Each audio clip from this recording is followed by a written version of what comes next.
Lenhlangano ithi umthetho wezokhetho uphoselwe inselelo enkantolo ngenxa yokuthi wawungavumeli abantu baseningizimu Afrika ukuthi bazikhethele ngokwabo umuntu ozobamela ePhalamende. We hope that we'll get justice from the Constitutional Court. We believe the only way that we're going to see justice in this nation, that this bill gets tested by the Constitutional Court, that all of us know that there's credit.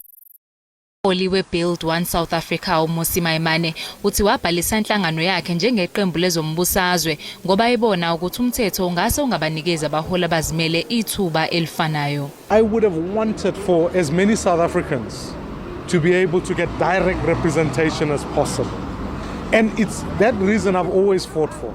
I've always equally so fought for even the direct election of the president. It's not, South Africa is unique in this regard, in that when you look at the rest of Africa, people are directly voting for their president. Umaimane uthi uma amandla engabuyiselwa kubantu uma kuza kwezokhetho, inkohlakalo isazoqhubeka nokudla lubi.